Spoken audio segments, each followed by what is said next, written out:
بسم اللہ الرحمن الرحیم۔ السلام علیکم ورحمۃ اللہ وبرکاتہ۔ مؤمن حضرات، سب سے پہلے تو آپ تمام کو عید الفطر کی مبارک ہو۔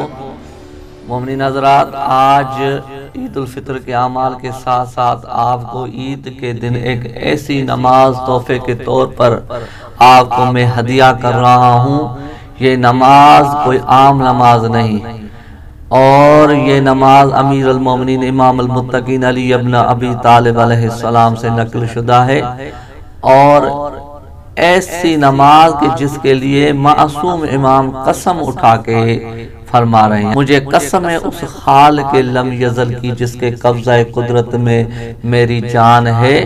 اگر کوئی شخص یہ نماز پڑھے اور خدا سے کوئی بھی حاجت طلب کرے، معصوم امام فرماتے ہیں یقیناً وہ پوری ہوگی، اور اگر اس کے گناہ ریت کے ذرات کے برابر ہی کیوں نہ ہو، وہ گناہ اس کے معاف ہو جائیں گے۔ تو مومنین حضرات، اتنی بڑی عظیم نماز ہم آپ کے لیے ہدیتاً لائے ہیں، لیکن اس سے پہلے آپ عید الفطر کی شب کے یعنی اعمال ملاحظہ فرمائیں۔ پہلا عمل غروب آفتاب کے وقت غسل کریں، تاکہ یعنی آپ افطاری جو کریں گے، آخری روزے کی جو افطاری کریں گے وہ غسل کے ساتھ کریں، اور مغرب و عشاء غسل کے ساتھ ادا کریں۔ اور اس کے بعد دوسرا عمل اس شب میں شب بیداری ہے۔ یہ نہ سمجھ لیں کہ بس رمضان المبارک گزر گیا تو وہ برکتوں والے دن، وہ جو پیکیج تھا خالق لم یزل کی طرف سے، وہ ختم ہو گیا۔ نہیں مومنین حضرات، یہ آج یہ جو شب ہے، پہلی شوال کی شب، یہ کوئی عام شب نہیں، ایسا سمجھیں یہ آپ کے ثمرے کی شب ہے۔ یہ پورا ماہ جو آپ نے عبادتیں کی ہیں، ریاضتیں کی ہیں، جو آپ نے صیام و قیام کیا ہے،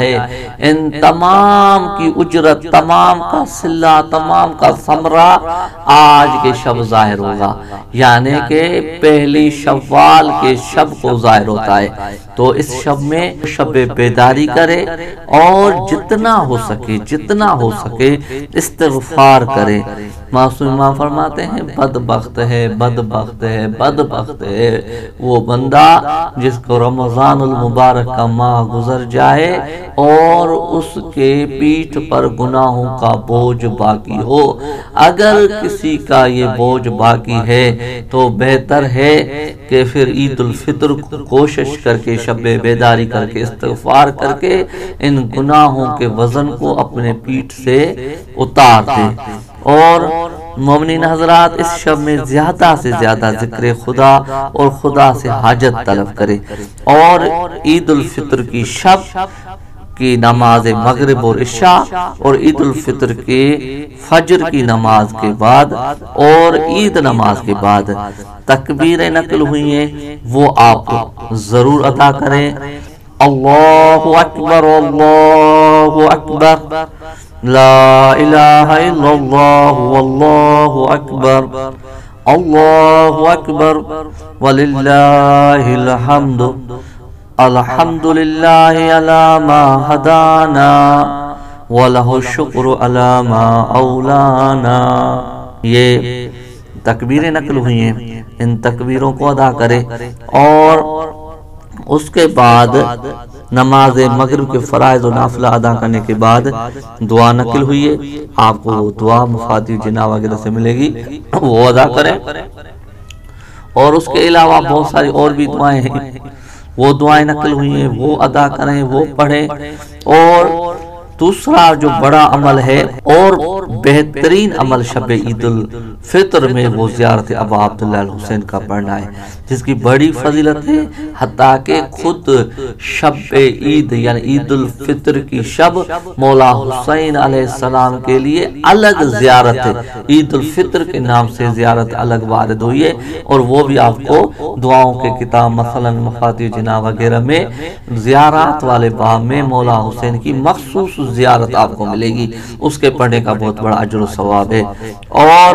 اس کے علاوہ باقی دعائیں میں نے دائم الفضل وغیرہ جو دعائیں ہیں وہ نقل ہوئی ہیں، یہاں جو ہے صحیفہ سجادیہ میں موجود دعائیں ہیں وہ آپ ادا کریں، لیکن جو اہم چیز جو آج آپ کو میں ہدیتاً دے رہا ہوں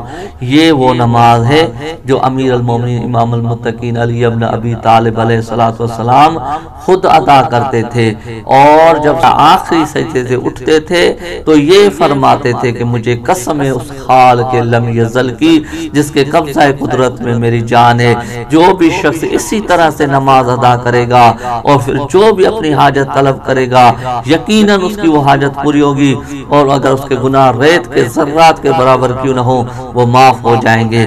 اور مومن حضرات نماز کا طریقہ کیا ہے؟ فقط 2 رکعت نماز ہے۔ پہلی رکعت میں سورہ حمد کے بعد 1000 مرتبہ سورہ توحید پڑھنی ہے، اور دوسری رکعت میں سورہ حمد کے بعد 1 مرتبہ سورہ توحید تلاوت فرمانی ہے، اور نماز کے سلام کرنے کے بعد سجدے میں سر رکھ کے 100 مرتبہ کہنا ہے اتوبو الاللہ، اتوبو الاللہ۔ اس کے بعد پھر سجدے کی حالت میں کہے گا یا ذا المن والجود، یا ذا المن والطول، یا مصطفی محمد صلی اللہ علیہ وآلہ، صلی علی محمد وآلہ وفعل بی۔ اس کے بعد قضا کی جگہ پر ہے کہ اپنی حاجت طلب کرے، انشاءاللہ انشاءاللہ انشاءاللہ۔ معصوم امام فرماتے ہیں آپ کی جو بھی حاجت ہوگی ضرور پوری ہوگی، انشاءاللہ دعا میں یاد رکھیں گے۔ خدا آپ کا حامی و ناصر۔